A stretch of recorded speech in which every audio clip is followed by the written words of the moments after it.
the suggestion that some people who were protesting and then arrested by officials were handed draft papers themselves. Well, I think that says something quite profound, doesn't it, about the way that Russia looks at the concept of military service and the motivation of the soldiers that it's producing. It views military service as a punishment. Indeed, we saw, I think a couple of years ago, one of Alexei Navalny's aides, Navalny being the principal Russian opposition politician who was attacked with a nerve agent and is now in jail. One of his principal aides was punished by being sent to being drafted.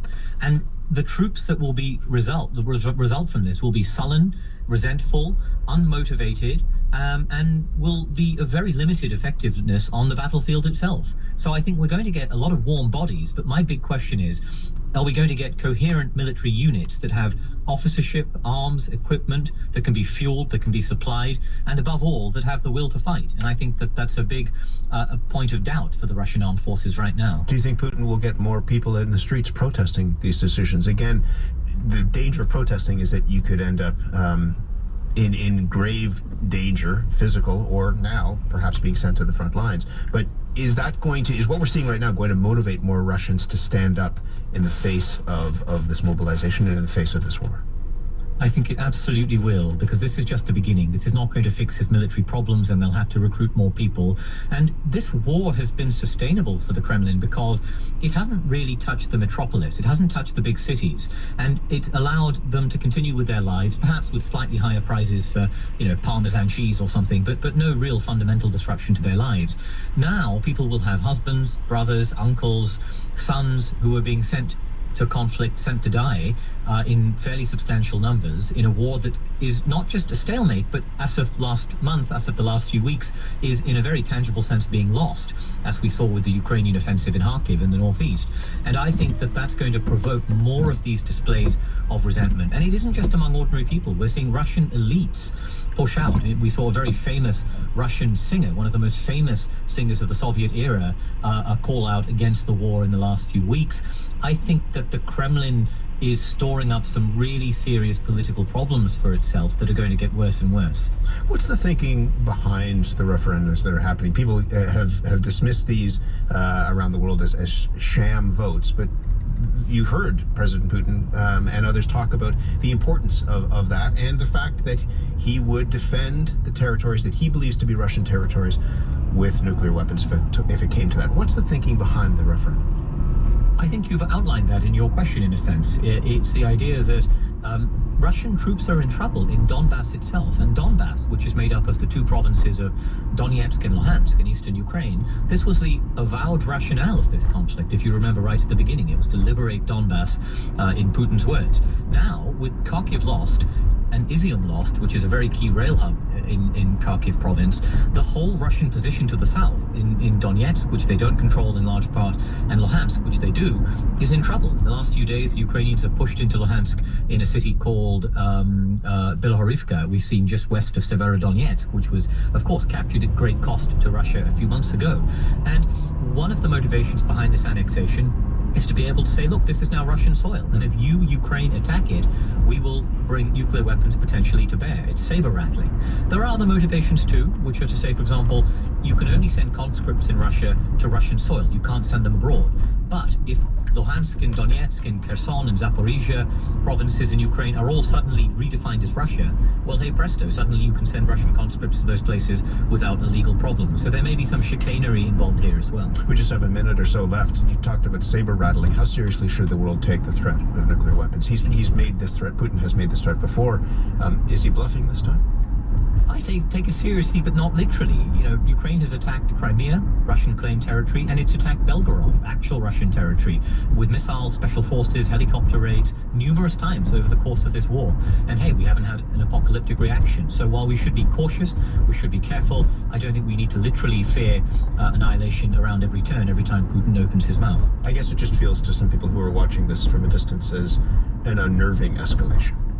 That's exactly what the Kremlin is trying to achieve. It's trying to provoke us into getting jittery, tamping down the Ukrainians and saying, hey, look, why don't you stop here? You've gone far enough. Anything else is going to risk a third world war. And while we do have to be cautious, I reiterate that, I think we must not fall into that trap of saying, right, every time the Putin sends these signals and makes us scared, as his intention is to do, we must therefore immediately put the screws on Ukraine. Shoshank Joshi, great to speak with you. Thank you very much. Thank you. Shoshank Joshi is the defense editor for The Economist newspaper. The CBC News is next, and then... Can you hold the quarter? Don't let go. You got it? So now you have to blow. Oops, sorry. It's under your pillow. It's under your pillow at home. She transported it there magically. The power of clowning around. When we return, how a beloved therapeutic clown has helped kids weather some of their worst days. We'll talk more about the benefits of a little clowning around. I'm Matt Galloway. You're listening to The Current. We're back in 6 minutes. Stay with us.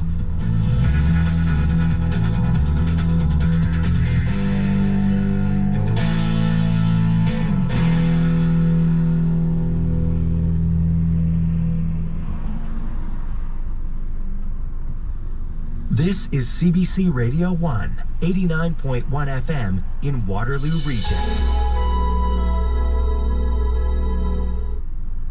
A day of hope, a day of reflection, a day that will show Canadians the path forward.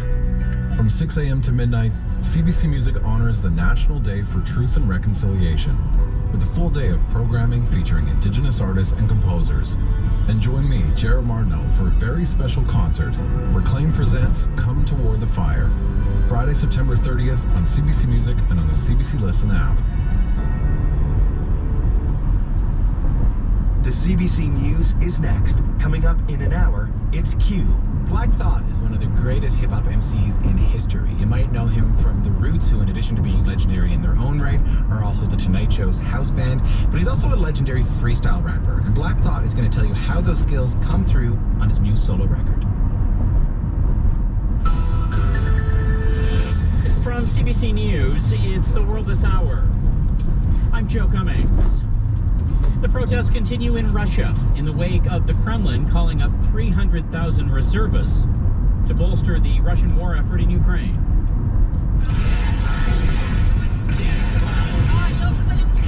That's one protest overnight in Moscow. At the same time, international analysts are evaluating yet another decree this week from the Kremlin. It's Vladimir Putin's threat to use nuclear weapons in the name of protecting Russian territory. Murray Brewster explains. I don't think it's a factor for Ukrainians one bit. Dominic Arel is chair of Ukrainian studies at the University of Ottawa, who says the Russian president's nuclear threats have not stopped NATO from arming Ukraine. It will have zero impact in terms of the determination of Ukrainians. Russia is proposing to hold referendums in 4 territories it occupies in Ukraine. The thinking at the Kremlin goes, once annexed, those parts of Ukraine fall under Russia's nuclear umbrella, and Putin says he won't hesitate to use them. Given the rate at which Ukrainian forces are liberating territory, defense expert Christian Luprek says it's now or never for Russia. If they don't hold those farcical referenda in the next 10 days or so, there won't be a referendum for them to hold. At the same time, in the country's parliament, new and harsher punishments for desertion. A new law introduced Tuesday criminalizes voluntary surrender by soldiers. Murray Brewster, CBC News, Ottawa. Later today, the Trudeau government finally makes good on its promise to formally review the Cannabis Act. It comes nearly 4 years after the Liberals legalized marijuana. Janice McGregor reports.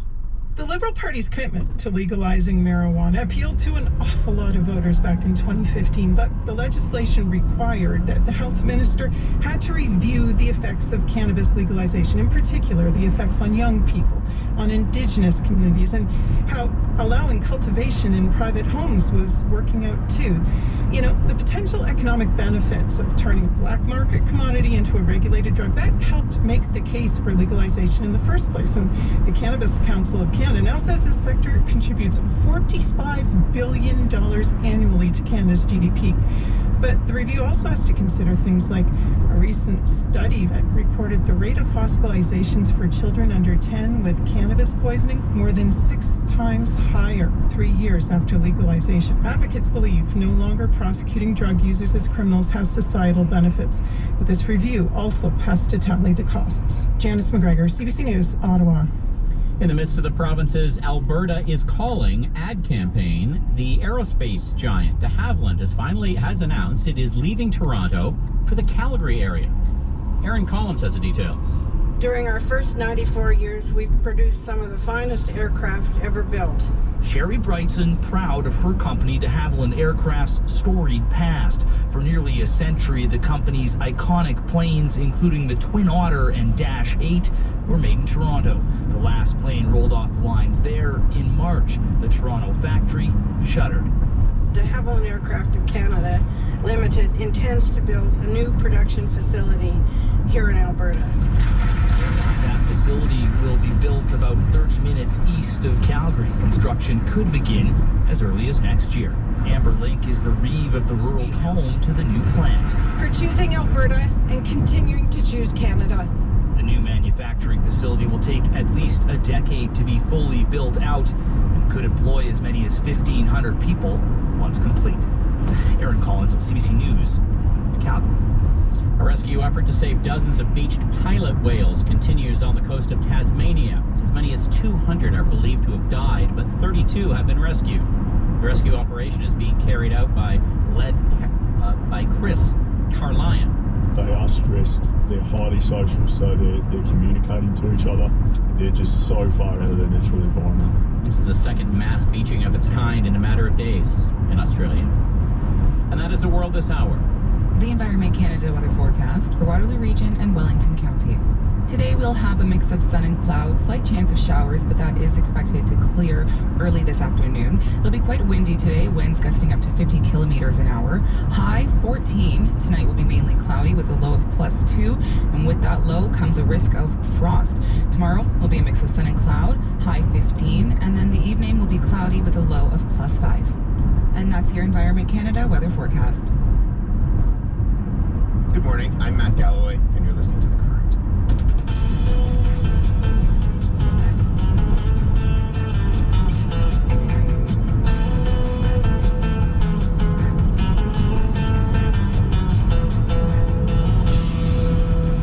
Still to come, diplomacy on ice, looking back 50 years after the 72 Summit Series with the great Ken Dryden, plus your mail on the surprisingly controversial practice of hanging up clothes outside to dry. But first, therapies for the clowns.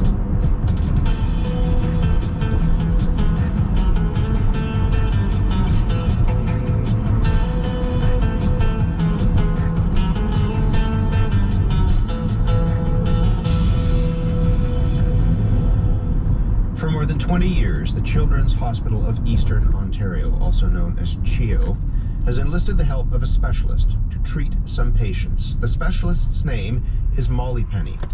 Gabriel Sands first met Molly Penny when he was 8 years old and a burn patient at CHEO. She's got amazing blue hair that she's been rocking since forever, with her awesome polka dot coat and red and white striped shirt. Oh yeah, her big red nose. Big? Big and beautiful. Thank you. Hard to miss. If the blue hair and the red nose and the polka dots and the honking horn didn't give it away, Molly Penny is a therapeutic clown. She was created by registered nurse Ruth Cull, who's retiring next month. Ruth, good morning. Good morning, Matt. How are you? Well, congratulations on retirement. Oh, thank you. I'll still be doing some traveling through outer space, though. We'll get to that in a moment, yes. The outer space traveling. How did this all start? You were a nurse. You were working in the operating room at Yes, CHEO. I'm an RPN or OR technician that I worked in the operating room for so many years, and an ad came up in the paper, so I decided to apply. Got the job thanks to Mr. Cardiff, the team at that time. And from there, I went to clown school because I didn't really know what I was going to be doing. And I ended up, I couldn't figure out how I was going to get there because it was like $3,000. bucks, basically. Sure. So my nephew goes and brings about 5 pennies back to me.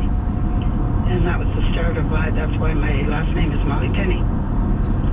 So there are a few. There are a few things. There to 300,000 pennies. There are a few things there that I have to ask you about. One is the ad. What did the ad say? Oh, clown school. And had you ever done anything like this before? No. Nope. And so aside from seeing the ad, why did you think that this was the thing that you wanted to do? Because I like humor with kids. Yeah. And I wanted to do something, with the kids. So that was one way of doing it.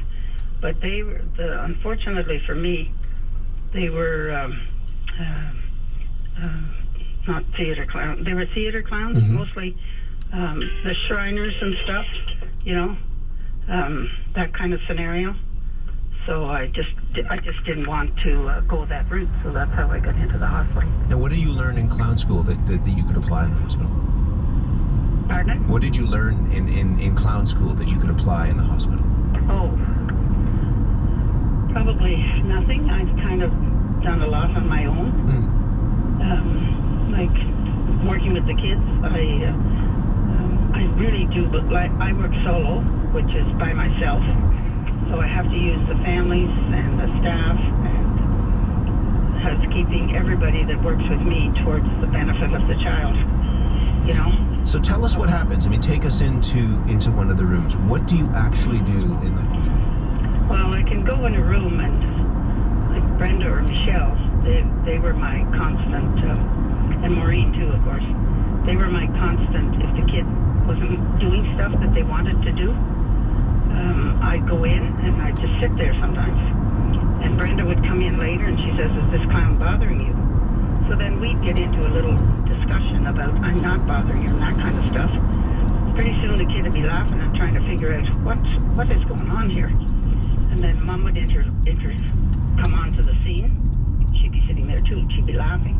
So we end up leaving and they're both laughing, which was what was supposed to happen, Another one that really took me off the wall was knock on the door.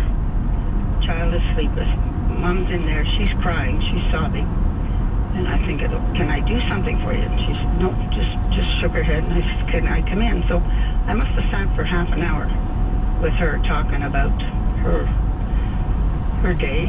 And so then when I left, she was back to her smiling self, and because you can't change anything, right? That you can change the environment by just. That's right. That's right. That's all I could change, and I've done that a number of times. We heard Gabriel at the beginning, Gabriel Sands. I want to hear a little bit more from him and his mother, Catherine, about what it was like to see you in the hospital when Gabriel was there. Take a listen. Okay. I was just super tired because I was waking up super early for early hospital things. And then Molly Penny just walked into the room one day and I saw my son light up. I don't know what she did, but she gave me energy every day. She didn't have to say anything, just walking in, and he felt like, hey, this is a cool place to be. When you listen to that, what do you see as your role in the hospital? Oh my gosh, Matt. Make the hospital hopefully a fun environment. Listen to what the kids have to say, empowering them if I can. Giving them the option to tell me to leave if they want, because they have no control within the hospital setting. Nurses, doctors have their scheduled appointments, but they had control of me, so I was the only one that I could leave or I could stay. It didn't matter. So you need control of something, right? And when you're 3 years old, you have control of nothing. So I quite felt proud the first time I did that, because I didn't really know what I was doing, but I left. And Mom put that as in one of the comments from me. And to be honest with you, Matt, I think I'm truly blessed. Sometimes I find situations that I don't know what I'm thinking about when I do it. It's just overwhelming. And then when I think about it, I get kind of, I don't know. One little boy wanted to send his cancer to outer space. So I'm thinking, okay. So the doctors were there, and they said the report was coming back, and he said, well, I want it back. And he says, well, why do you want it back? He says, no, it's gone to the lab. We're waiting for results. So that's fine. He says, I want it back. 3 times he must have said that. So between, I think it was Maureen, I don't remember who, she says, but why do you want it back? He says, I wanted to send it to outer space. So for the next month, we were planning on sending it to outer space. Sending his cancer to outer space. Yeah. And he was quite happy because being the clown, I didn't understand some of the stuff, the space stuff. But he was looking into it, and it was fabulous the way he brought it all together. And we did. We went on an undisclosed location. I don't want to tell you that because, not too many know where we launched it from. And he launched it by balloons. And so there it went. I think now he might be 24, 25. And in being there and helping him do that, as you said, that empowers him in a situation where he has no power whatsoever.